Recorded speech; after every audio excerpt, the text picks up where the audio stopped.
जय हिंद, जय भारत, जय श्री राम। ये विषय होगा। प्रभु का भक्ति करो लेकिन अपने अंदर वीर भाव भी रखो। प्रभु के भक्ति एक भाव है विरह रस। बिल्कुल विरह रस में क्या होता है कि शरीर के अंदर स्थिरता ने लगता है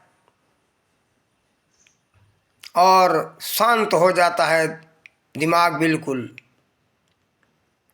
तो देखो, वीर रस, ये विरह रस के साथ साथ हम सबको वीर रस भी रखना चाहिए।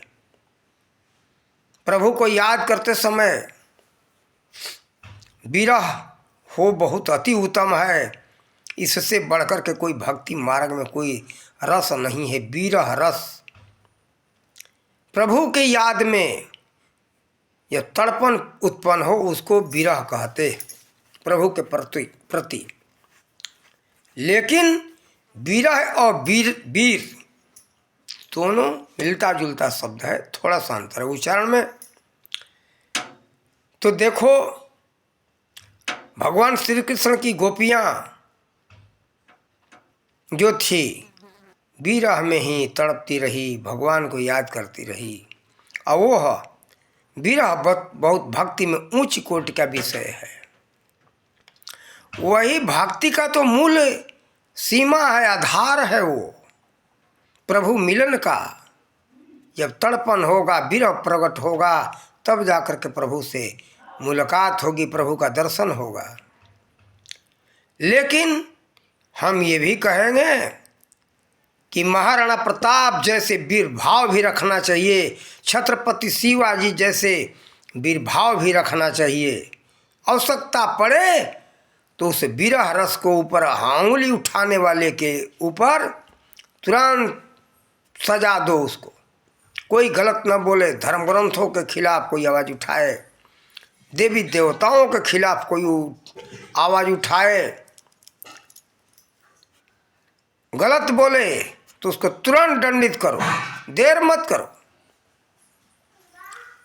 हम यही कहेंगे, भक्ति करो।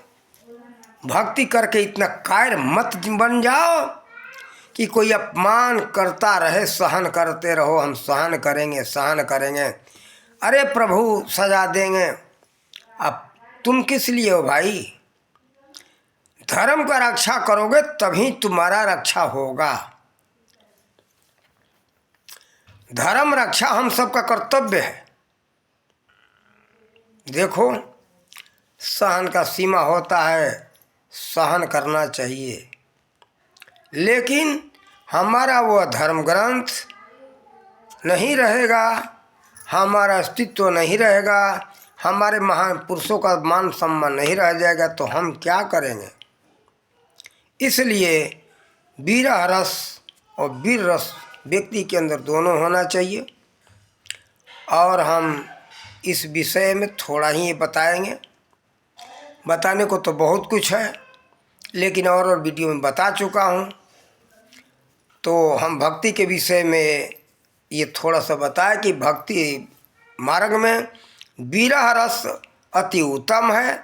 विरह रस बिना परमात्मा की प्राप्ति नहीं हो सकती है। जो गोपियों में भाव था उसको कहते हैं विरह। विरह था गोपियों में, कृष्ण के लिए तड़प रहे थे। तो वैसा तड़पन ही परमात्मा से मुलाकात कराता है, साक्षात्कार कराता है। वैसा भाव आ जाए तभी समझो कि हम भगवान के भक्ति के योग्य बन पाए, अन्यथा नहीं। ये सब देखो, वास्तव में बाहरी पूजा पाठ शुरुआत भी तो पहली सीढ़ी है, यहीं तक सीमित नहीं है। बाहरी पूजा पाठ करते करते कृष्ण के यानी उस परमात्मा के मिलन के लिए इतना अपने अंदर भाव जगाओ कि जल्दी उनका दर्शन हो। समय व्यतीत होता जा रहा है, कब दर्शन होगा? ये नहीं, जीवन समाप्त हो जाने के बाद कुछ नहीं कर सकते हो। तो ये जल्दी दर्शन हो, ये भाव रखना चाहिए। और ये भाव रहेगा तभी दर्शन हो सकता है। और इसके साथ साथ अपने अंदर वीर भाव भी रखना चाहिए। जब तक ध्यान स्मरण करो तब तक विरह रस रखो और उसके बाद इनको त्याग करो। फिर है कहो, हे प्रभु, धर्म रक्षा के लिए, हमें धर्म ग्रंथों की रक्षा के लिए और प्रभु के लिए हम सदा तत्पर हैं, ताकि कोई राक्षस अपमानित शब्द न बोल दे। उसको पहले समझाओ, न समझाने से माने तो उसको दंडित करो, जैसे हो सके वैसे। इन्हीं शब्दों के साथ वाणी का विराम देते। जय हिंद, जय भारत, जय श्री राम।